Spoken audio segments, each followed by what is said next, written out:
and welcome to this tutorial that I hope will equip you with the knowledge, the skills, the confidence that you'll need to succeed in A-level English language paper 4. And today we'll be focusing on language and the self. So let's get into it. I think the structure of this video will be looking at how I would approach this task, right? So I'm going to walk you through a framework, how I think about approaching and tackling paper 4 questions, and then we'll look at the text itself, right? So I'm going to give you an opportunity to read the text so that we're having the same conversation, and then I'll walk you through how I would approach thinking about an essay, constructing an essay, outlining an essay for this particular text, and then show you some model paragraphs, some exemplars that you can work with, right? Just so you have a more granular understanding of what to do, how to approach this type of question. So let's be clear on the task itself. In paper 4, language and the self, you probably will get 2 or 3 variations of this question, right? The question will always ask you they'll frame the text, they'll give you context. What kind of text am I working with? It'll always say, discuss what you feel are the most important issues. Then where the difference is this going to be a language and the self individual question, or is it going to be a language and a collective identity question? So you can see this sentence type 1, how language can shape and reflect how individuals think. So how I construct language and how I use that language to construct my sense of the world, or how we use language, right? Personal and social identity, right? How we collectively use language. So that will give you a clue as to what theoretical framework you're going to draw from to answer this question. Is it going to be about the individual, or is it going to be about the collective? So that's the task. It's always going to be the same, 25 marks. I say the approach, but this is my approach. I would say identify 3 or 4 key issues in the text. Sometimes you can think of them as tensions, right? If there's a sort of a debate or dilemma or concerns that are raised, 3 to 4, right? Name them, write them down in your plan. And for each of those concerns, each of those issues, offer kind of a discursive discussion, right? Offer insights around each of those issues, explain them, give context. On the one hand, on the other hand, especially if it's a tension or dilemma, right? Really explore the different facets of that particular issue. And the key thing is to apply your terminology, right? Use the terms, use the language that you've been learning with precision, label things, name things, and then offer the relevant conceptual frameworks, right? How do we understand this issue? What have others said? What have scholars, theorists, researchers said about this issue? How might they explain it? So you really want to be precise in your use of terminology and appropriate, but also offer relevant, appropriate examples and conceptual frameworks, right? To sort of think about how would a scholar who was reading this text explain what's going on? How would they explain this tension or this concern? Okay. So just a warning for paper 4. It is not paper 1. It is not a rhetorical analysis. So you should not be analyzing the form, structure, language of the text itself, right? We're not asking you to think about register, tone, or the use of literary devices, etc. You are extracting issues and concerns from the text, and you are using them as a springboard for discursive analysis of the linguistic issues. So do not spend time thinking about the tone, the register. It's not paper 1. Okay. The other thing is, don't overquote. Yes, you do need to, from time to time, strategically and selectively extract a couple of quotations and work them into your discussion. But don't overquote. Don't extract large swaths of text from paper 4 and then start explaining them. Right? You just take exactly what you need and weave it into the flow of your discussion. So that's my caution to you all. For the purpose of this task, this video, you will need to be comfortable with these theoretical frameworks. So face theory, right? Goffman, and broadly speaking, the idea of politeness theory. You'll need to kind of be comfortable with the Sapir-Whorf hypothesis, the idea of relativity, linguistic relativity, as well as reflectionism. And then I also make reference to Tajfil's social identity theory.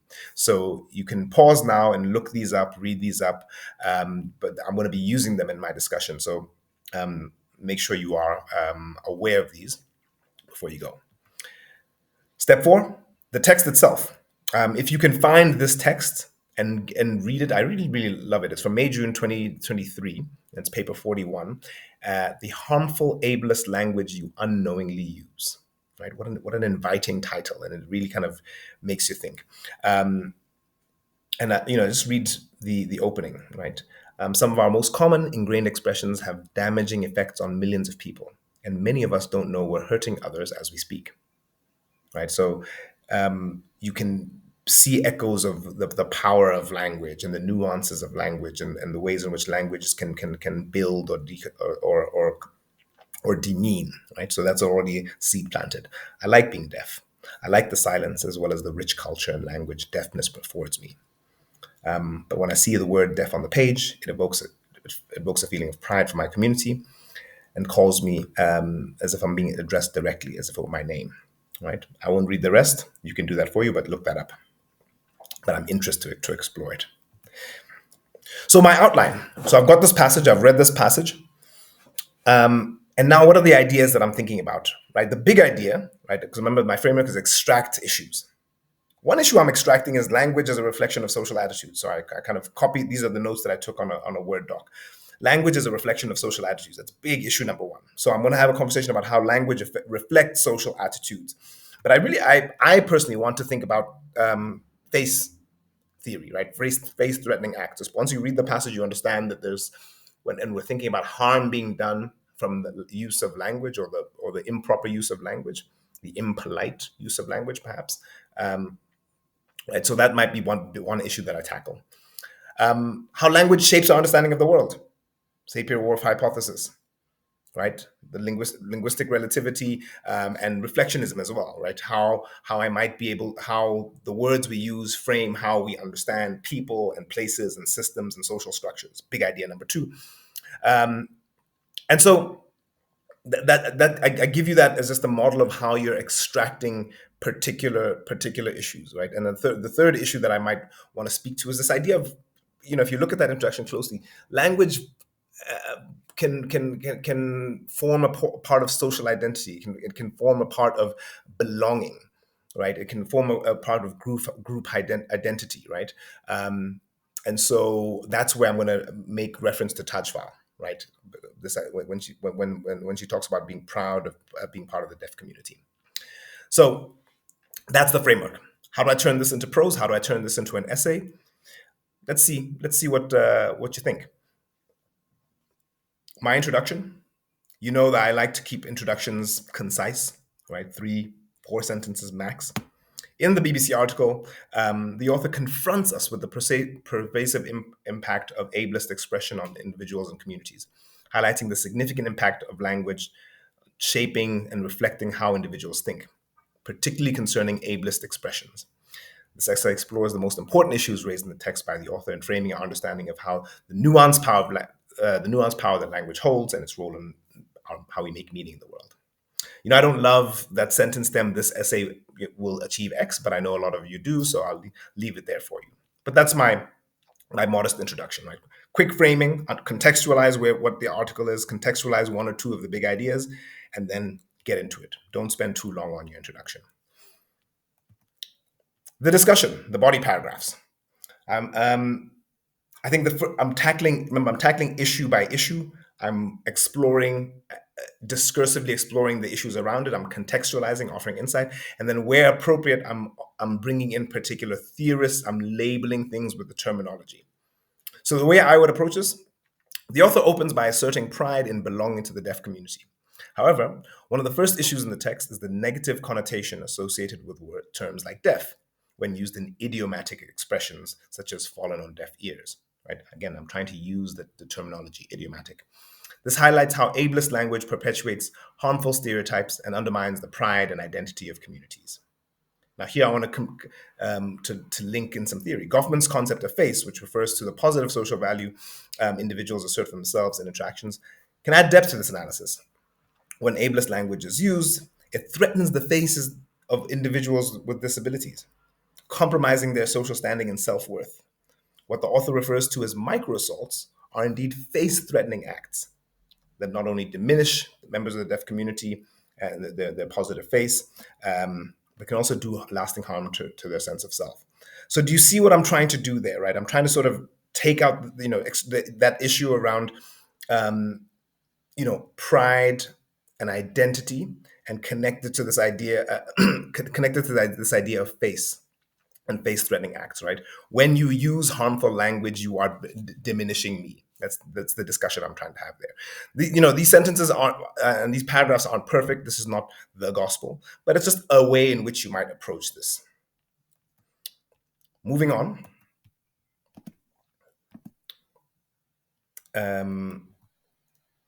I call this the signposting because in paper 4 you want to make sure that you are linking your ideas. You're kind of bridging and moving fluidly from idea to idea.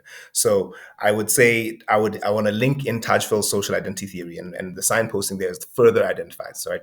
So social identity theory further emphasizes that group membership significantly influences an individual's self-concept and sense of belonging. Right. So do you see what I'm trying to do? I'm trying to link this idea of there's a collective identity. There's harm that can be done by ableist language, but there's a collective identity that's also being undervalued here. The author of that text expresses pride in the deaf, in their deaf community and the deaf identity, yet the ableist language devalues the social identity by framing deafness as synonymous with ignorance.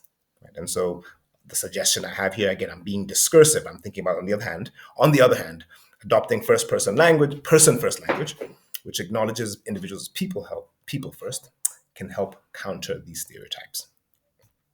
Okay, moving on.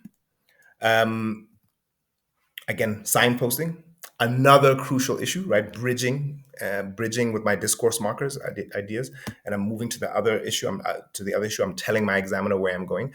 Another crucial issue is the prevalence of ableist language in everyday conversation, such as calling a choice dumb or saying someone turned a blind eye. These expressions, though often used unconsciously, reflect and reinforce societal attitudes that view disability negatively.